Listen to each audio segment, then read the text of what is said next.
TVS sports நேயர்கள் அனைவருக்கும் வணக்கம்.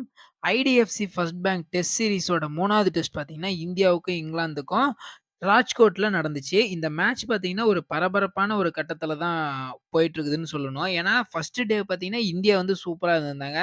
ஆனா, செகண்ட் டேல பார்த்தீங்கன்னா, இங்கிலாந்து அந்த இத தலைகீழா நடத்துன மாரி சூப்பரா கம்ஃபர்டபுளான ஒரு பொசிஷன்ல இருக்கிறாங்க. கிட்டத்தட்ட 200 ரன் அடிச்சுட்டு 2 விக்கெட் தான் இருக்கிறாங்க. அது எத்தன ஓவர்ன்னு பார்த்தீங்கன்னா, வெறும் 35 ஓவர்ல. ஓடிஐல கூட இந்த மாரி ஒரு பெர்ஃபார்மன்ஸ் இருக்காது. ஆனா டெஸ்ட்ல பார்த்தீங்கன்னா, இந்த மாரி ஒரு பெர்ஃபார்மன்ஸ் பார்த்தீங்கன்னா, இங்கிலாந்து குடுத்துருக்காங்க. 207 ரன்னுக்கு 2 விக்கெட் 35 ஓவர்ல. இன்னும் பார்த்தீங்கன்னா, ஜோ ரூட் பேட்டிங்ல இருக்கிறாரு. அதுக்கு அடுத்து வர பிளேயர் சொல்றேன் பாருங்க. Jonny Bairstow, Ben Stokes, Ben Foakes. இன்னும் சொல்லப்போனா ஒரு 4 பிளேயர் தரமான ஒரு பேட்ஸ்மேனா இருக்கிறாங்க. இன்னும் பார்த்தீங்கன்னா, பென் டக்கட் பார்த்தீங்கன்னா, இன்னும் அவுட் ஆகவே கிடையாது. அற்புதமான ஒரு சதத்த வந்து சூப்பரா கொண்டு போயிட்டாரு. 112 ஸ்ட்ரைக் ரேட்ல ஓடிஐல பெர்ஃபார்மன்ஸ் குடுக்குற மாரி அவரு வந்து செம்மையா விளையாண்டாரு. வேற லெவல் ஒரு பெர்ஃபார்மன்ஸ் சொல்லணும். பேஸ்பால்ன்ற பேஸ்பால் எப்படி விளையாடுவோன்றத நாங்க காட்டுறோம் பாருங்கன்னு அடிச்சு உடைச்சிருக்கிறாங்க. செம்ம பெர்ஃபார்மன்ஸ்ங்க இன்னைக்கு. அதுவும் ராஜ்கோட் பிட்ச்ல வந்துட்டு பேட்டிங் பிட்ச் தான் அது எல்லாத்துக்குமே தெரியும். இந்த மாரி ஒரு பெர்ஃபார்மன்ஸ் குடுக்குறதுன்றது பார்த்தீங்கன்னா, ரொம்ப ரொம்ப ஒரு பெரிய விஷயம். டெஸ்ட் மேட்ச்சே அப்படியே தலைகீழா புரட்டி போட்ட மாரி 207 ரன்னுக்கு 2 விக்கெட் எடுக்குறாங்க. இந்தியா டீம் பார்த்தீங்கன்னா நேத்து அவங்க ஒரு பெர்ஃபார்மன்ஸ் குடுப்பாங்கன்னு சொல்லிட்டு நம்மலாம் எதிர்பார்த்தோம். ஆனா அவங்க வந்து பெர்ஃபார்மன்ஸ் குடுக்கவே கிடையாது. ரவீந்திர ஜடேஜாவும் சரி, குல்தீப் யாதவும் சரி ஏர்லியரா விக்கெட்ட விட்டாங்க. அதுக்கடுத்து துருவ் ஜுரலும், ரவிச்சந்திரன் அஸ்வினும் மட்டும் தான் பெர்ஃபார்மன்ஸ் பண்ணிட்டு இருந்தாங்க. அவங்களுதுலயும் பார்த்தீங்கன்னா, ஒரு சின்ன சின்ன மிஸ் கேட்ச்லாம் நெறைய வந்துச்சு. அஸ்வினுக்கு ஒண்ணு வந்துச்சு. அதே மாரி பார்த்தீங்கன்னா, துருவ் ஜுரலுக்கு ஒண்ணு வந்துச்சு. அந்த அந்த கேட்சஸ்லாம் டிராப் பண்ணவும் கொஞ்சம் ஸ்கோர் பார்த்தீங்கன்னா, இன்கிரீஸ் ஆனுச்சு. அதுக்கடுத்து பார்த்தீங்கன்னா, பும்ரா வந்து ஒரு நல்ல பெர்ஃபார்மன்ஸ் குடுத்திருந்தாரு. செம்மையா விளையாண்டாரு. 26 ரன் அடிச்சிருந்தாரு அவரு மட்டுமே. அவரு 26 ரன் அடிச்சாரு. நல்லா போயிட்டு இருந்துச்சு. அதுக்கடுத்து பார்த்தீங்கன்னா, சிராஜும் கூட நின்னுட்டு இருந்தாரு. பார்த்தா பும்ரா பார்த்தீங்கன்னா, எல்பிடபிள்யூ ஆயிட்டாரு மார்க்வுட்டோட ஓவர்ல. அதுக்கடுத்து தான் இங்கிலாந்து கிளம்பிறங்குனாங்க. இங்கிலாந்து பார்த்தீங்கன்னா, ஒரு பெர்ஃபார்மன்ஸ் குடுத்தாங்கன்னு பார்த்தீங்கன்னா, நம்ம இந்தியா டீம்ல பார்த்தீங்கன்னா, ரவிச்சந்திரன் அஸ்வின். அஸ்வின் பார்த்தீங்கன்னா, 500 விக்கெட் எடுத்திருக்கிறாரு.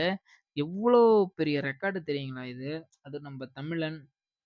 தமிழன்றத தாண்டி நம்ம இந்தியன் இந்தியன்னு சொல்லுவோம். இந்தியன்றத தாண்டி நமக்கு பர்சனலா நம்மளோட தமிழன். நம்மளோட தமிழன்றதுல ஒரு முன்னோடியா இருக்கிற நம்ம அண்ணன் மாரி இருக்கிற அஸ்வின் பார்த்தீங்கன்னா, 500 விக்கெட் கடந்துக்கிறாரு டெஸ்ட்ல. இது ரொம்ப, ரொம்ப, ரொம்ப, ரொம்ப ஒரு பெரிய விஷயம் இது. இந்த மாரி ஒரு பெர்ஃபார்மன்ஸ்லாம் அடுத்து வர பிளேயர்ஸ்லாம் குடுப்பாங்களான்னு கேட்டீங்கன்னா, சத்தியமா தெரியாது. ஆனா, அஸ்வின் குடுத்துக்கிறாரு. அதெல்லாம் நம்ம வரவேற்கணும். சூப்பரா பெர்ஃபார்மன்ஸ் பண்ணாரு. அவரு ஒரு விக்கெட் எடுத்திருக்கிறாரு. அதே மாரி பார்த்தீங்கன்னா, முகமது சிராஜ் பார்த்தீங்கன்னா, அவரு ஒரு விக்கெட் எடுத்திருக்கிறாங்க. ஒல்லி போப் பார்த்தீங்கன்னா, அவுட் ஆயிட்டாரு. கூட சேர்ந்து பார்த்தீங்கன்னா, இப்ப ஜோ ரூட்டும், பென் டக்கட்டும் விளையாண்டுருக்கிறாங்க. செம்மையா விளையாண்டுருக்கிறாங்க அவங்க மட்டுமே. கிட்டத்தட்ட அவங்களோட பார்ட்னர்ஷிப் மட்டுமே பார்த்தீங்கன்னா, 20 ரன்னுக்கு பக்கம் வந்துருச்சு. அது இல்லாம அவங்களோட பார்ட்னர்ஷிப் ஒல்லி போப் பென் டக்கட்டோட பார்ட்னர்ஷிப் பார்த்தீங்கன்னா, கிட்டத்தட்ட 90 ரன்ஸ்க்கு மேல. ஒரு 100 ரன்ஸ் பக்கம் வந்துருச்சு. 90 ரன்ஸ்க்கு மேல அவங்களோட பார்ட்னர்ஷிப் இருந்துச்சு. பார்ட்னர்ஷிப் பார்த்தீங்கன்னா, இன்னைக்கு இங்கிலாந்து டீம் சூப்பரா குடுத்துருக்காங்க. நம்ம இந்தியா எப்படி பார்ட்னர்ஷிப் குடுத்தாங்களோ, அதே மாரி பார்த்தீங்கன்னா, இங்கிலாந்தும் சூப்பரா பார்ட்னர்ஷிப் குடுத்துருக்காங்க. டெஸ்ட் பார்த்தீங்கன்னா, நாளைக்கு முக்கியமான 3வது நாள்ல நம்ம அடி எடுத்து வைக்க போறோம். 3வது நாள்னாவே அது முக்கியமான நாள் தான். இந்த 3வது நாள யாரு கைப்பற்றாங்களோ, அவங்களுக்கு மட்டும் தான் இந்த டெஸ்ட் சீரிஸ்ன்றத விட அந்த டெஸ்ட் மேட்ச் அந்த மேட்சோட பாயிண்ட் அதாவது ஒரு வின்னிங் பாயிண்ட் பார்த்தீங்கன்னா, அந்த டீமுக்கு கிடைக்கும். அந்த வகையில யார் நாளைக்கு பெர்ஃபார்மன்ஸ் பண்ணாங்கன்னு சொல்லிட்டு பார்க்கணும். நாளைக்கு ஃப்ரெஷ்ஷா ஆரம்பிப்பாங்க. 90 ஓவர்ல கிட்டத்தட்ட ஒரு 450 ரன் அடிச்சுருவாங்கன்னு நெனைக்கிறேன். அவங்க இந்த வேகத்துக்கு போனாங்கன்னா 450 ரன் அடிச்சுருங்க. ஃபர்ஸ்ட் இன்னிங்ஸ்ல 400 ரன் அடிச்சுட்டு, செகண்ட் இன்னிங்ஸ்ல தோத்த கதலாம் இருக்குது. அந்த மாரி நம்மலாம் ஆயிறக்கூடாது. அவவும் விடமாட்டோம். பார்க்கலாம் என்ன நடக்குதுன்னு சொல்லிட்டு பார்க்கலாம். ஆனா மேட்ச் பார்த்தீங்கன்னா, கொஞ்சம் கூட பஞ்சமே இருக்காதுன்னு சொல்லிட்டு எல்லாத்துக்குமே தெரியும். இதே இந்தாண்ட சைடு நம்ம பெங்களூர் பெங்களூர் அதே மாரி பார்த்தீங்கன்னா, சென்னை இந்த மாரி இதெல்லாம் நடந்துச்சுன்னா, கண்டிப்பா மேட்ச் போய் பார்த்துருக்கலாம். நார்த் சைடு இருக்கிறதுனால மேட்ச் பார்க்க முடியல. என்ன பண்றது? அந்த கிரவுண்ட்ல தான் அதிகமா மேட்ச். இந்த டெல்லி, மும்பை, அகமதாபாத், ஹைதராபாத் இந்த மாரி சைட்ல தான் பார்த்தீங்கன்னா, விசாகப்பட்டினம் இந்த மாரி இதில தான் மேட்சஸ்லாம் அடிக்கடி வருது. நம்ம எங்க சென்னை, பெங்களூர்லலாம் அதிகமா மேட்ச் வர மாட்டேங்குது. நம்ம தமிழ்நாட்டுக்கு சென்னை, பெங்களூர் தான் சென்னை பார்த்தீங்கன்னா, நம்ம தமிழ்நாட்ல இருக்குது. பெங்களூர் நமக்கு பக்கம் அப்படின்றதுனால பார்த்தீங்கன்னா, அங்கேயும் மேட்ச் நடக்கும். ஆனா, இந்த டெஸ்ட் மேட்ச் நடக்கல.